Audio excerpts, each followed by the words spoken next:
What? You gonna kill me now? No, I want you alive so I can see the look on your face when I'm running this town. Jeff, what do you know about DC's Harley Quinn? I know that she is Joker's girlfriend, right? You are correct, but I feel like I have a lot to teach you in this, because I'm about to tell you about an awesome show that you should be watching. It is DC's Harley Quinn, and I'm not afraid to say this, Jeff. It is DC Universe's, the hit streaming platform that everybody has. It's their best show. Why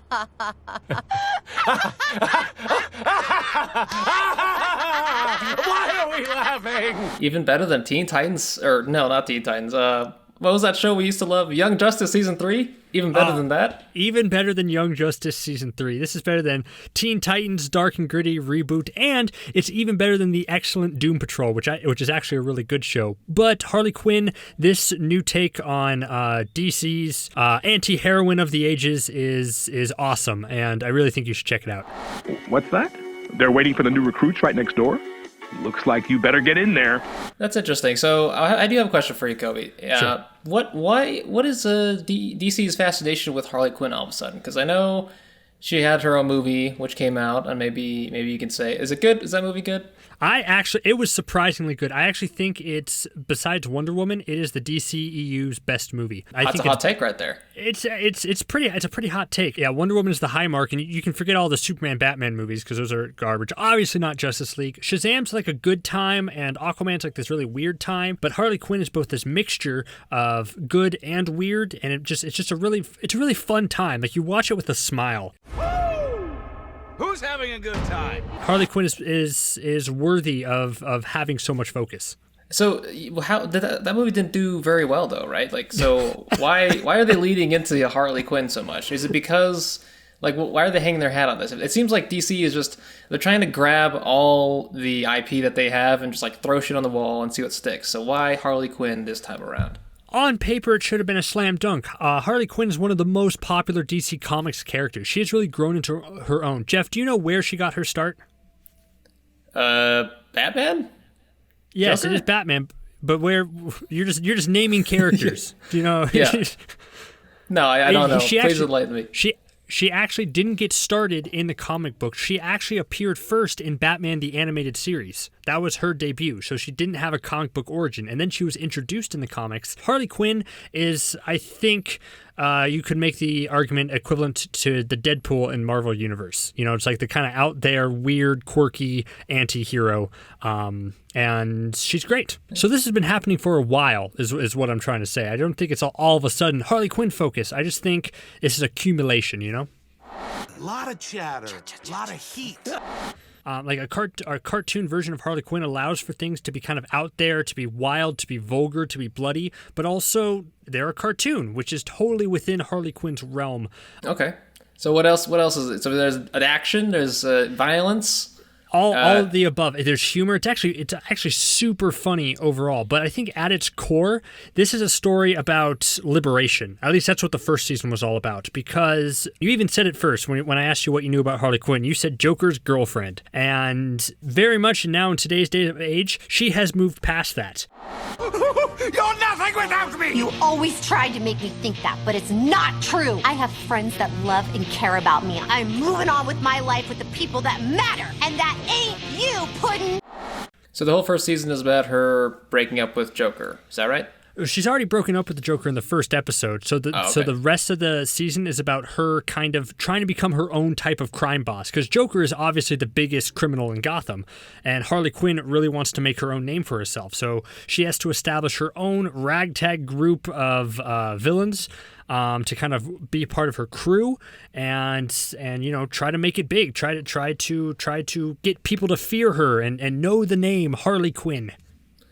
So, in my opinion, I think, Harley Quinn has, her most iconic partnership is with the Joker. So, if this is about her breaking up and being her own crime boss, then what does she have that makes her cooler or better or different than the Joker that would be worth it to watch? So now that she's apart from the Joker, she's able to discover the inner agency and inner passion and inner drive that she always had. And I disagree with you when you say that Harley Quinn's most interesting relationships with the Joker. I think that's the most toxic relationship. Her most interesting relationship, which the show portrays excellently, is the one with Poison Ivy. You know that villain, right? Are you aware of Poison Ivy? Yeah. She has plants and shit. She does have plants and shit. That is her big thing, and I think that's what the show really does well. Is because Poison Ivy is a main character, and it's her relationship with Ivy that kind of drives a lot of the show and creates the most interesting pairings and matchups and even humor. Dude, we're all bad guys. First of all, I care about the environment, okay? I don't know what about that makes me a bad guy. Yeah, says the girl who dissolved the head of Ace Chemicals in a bath of his own herbicide. Best Earth Day ever. And so what is Harley then? Is she good? Is she bad? Is she an anti-hero? But she wants to be a crime boss, so then she has to be murdering people and stuff, right? Yes, she does, and she does, and her crew murders people. Like I'm going to pitch you these crew members. Okay, you got Harley. She's the leader, but she's over the top. She's bubbly, and she really wants to make a name for herself in the world, right? She's the lead. Then you have other people. You have King Shark, who is just this big shark creature, but is just loving life. He's very kind, he's very sweet, he's very gentle, and he's very funny. You have struggling actor Clayface, who can morph into literally anybody he wants to. You have Professor Psycho, Dr. Psycho, who is this angry little man who has psychic powers. These all make up her crew, and they all sound like fun characters, right? But they also rob people and murder when necessary, and are not afraid to bust some kneecaps when it's called for. Harley Quinn really would be nothing without her crew that she's established. So all these characters may not get character-centric episodes, but they're all very vital to the story and what make the funny dynamic and ensemble really click and really pop. It's also just super funny. I cannot stress how funny this show is, Jeff. Like, their take on certain villains is just hilarious because they're all kind of everyday people. Like, the way that they portray Bane in this show. Bane, when you think of Bane, who do you think of? You're a big guy. For you. Yeah, so basically this version of Bane sounds like a worse version of Tom Hardy, and he is the butt of everybody's jokes. And that's all the time we have. Oh, and my apologies to Bane, who wanted to do some magic. It was going to be a spectacle. This is where we get approval for the use of Legion resources like goons and getaway cars. And explosions! I have no idea what the explosions are, Bane. But we do have explosives. So, listening to that, does this sound like a show that someone who's a big fan of the DC would love, or is it possible that they would see all this characterizations of certain iconic characters and be like, oh, that's just dumb? I think there's definitely a tipping point because, like, if you get to the point where you really love DC and you've seen every variation of Gotham City and all these villains before, like, then you get to the point where just like it's time to breathe a little bit, it's kind of to have a laugh. And this world of Gotham is super funny. Like, you have a version of Jim Gordon who is crazy. Like, he is just like straight up nuts. And all he wants to do is be best friends with Batman. It's these types of difference to the characters that make sense, but they're also taken to the extreme in a way where fans of these characters are laughed like, this version of Jim Gordon's crazy. This version of Lex Luthor's is super funny. And it's a really just different look at DC that I think fans of DC will love, and also people who have never seen, like, or who aren't as familiar with DC characters will also love.